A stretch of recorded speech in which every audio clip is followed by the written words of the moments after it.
911. This is Sean Toon. I'm real worried because there's black people slinging hashtags on the internet, and they've named them after me, Sean Toon 911, and I'm feeling threatened.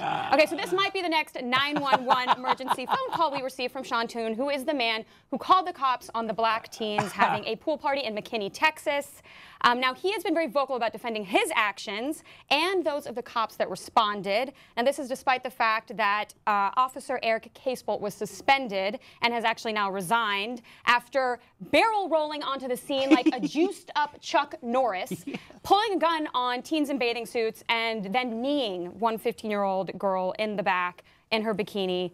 This was pretty disturbing footage. So, again, we go back to Sean Toon, and what we see now is a snarky social media campaign that has been birthed by his phone call and his actions.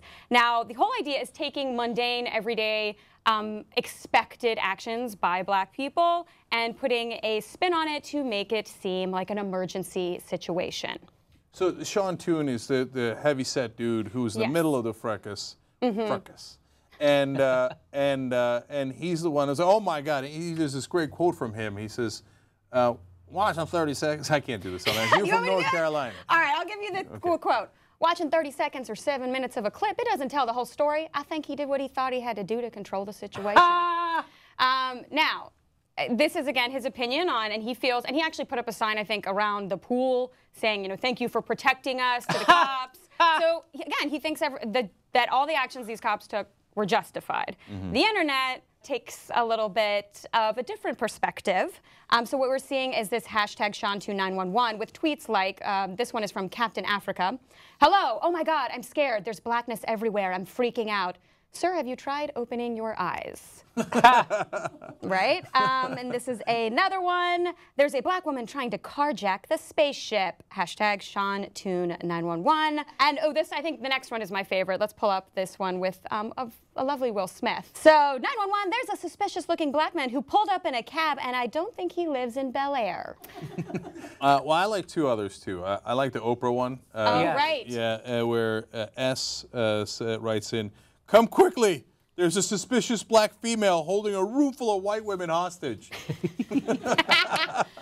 No, but look, to the point there of, I mean, if you think a bunch of teenagers at a pool party are so dangerous that you got to call the cops, so Sean Toon and the other residents did there, especially after they started the fight. Not Toon himself, but apparently the adult white female there started the fight. She's been identified as well. There's another social media campaign actually talking about, she's a home loan officer for Bank of America. So now people are like, oh, really? Right. Fantastic. Yeah, so there's a lot of social media action taking place. I bet that she gives people a fair shake there.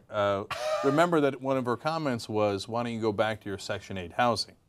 So when an African-American comes to get a loan in that area, you think she's going to give them a fair shot, or is she going to assume that they belong in Section 8 housing? I don't know.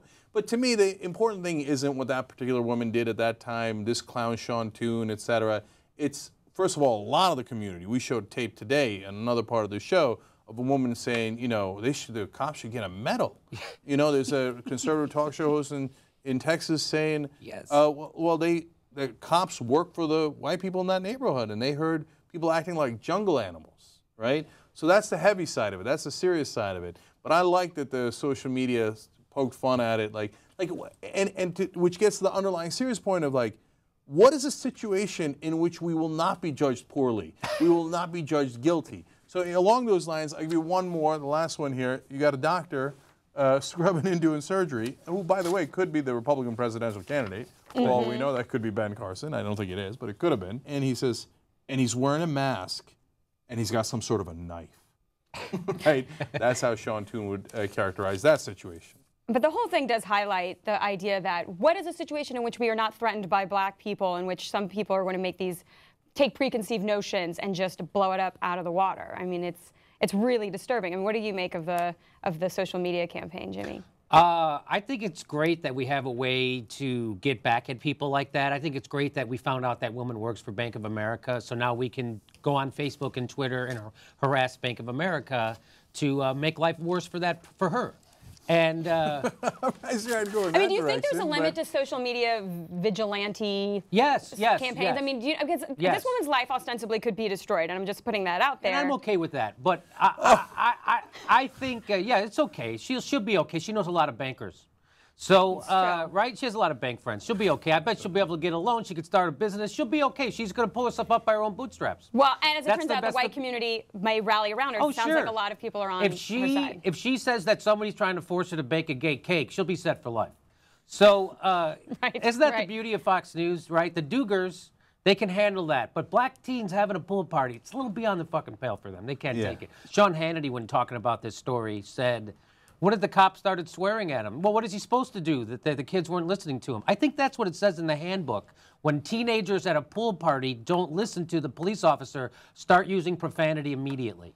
Start swearing at the top of your lungs and yell profanity at teenagers. I think that's what they tell you to do. And I don't think that most people were worried about the profanity. I think most people were worried that the cop pulled a gun. And pulled a gun. And slammed the girl on the ground. I think we were a little, like he wants to confuse you. Say, oh, they're so touchy. They were worried that the cop cursed at him. No. He was worried that the cop cursed. No, this video was ugly. It was nasty to watch. It was disturbing, and but there are people who defend it. What I say about those people is, you know, there's a quote. I don't know who said it. Someone smart and famous said that freedom demands eternal vigilance, or the price of freedom is eternal vigilance.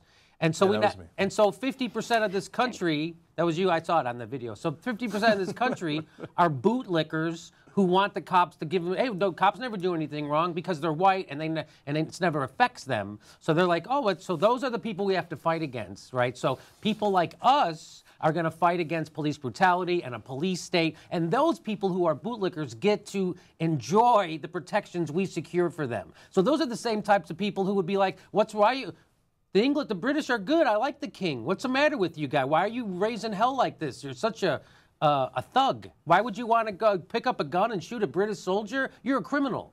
Right? They would have said, hey, listen, if you're not doing anything wrong, the British aren't going to bother you. They're not going to bother you. Yeah, but the same guys who say, hey, respect the police are the ones that say, I got to keep my gun in case I need to kill the government officials, including the cops.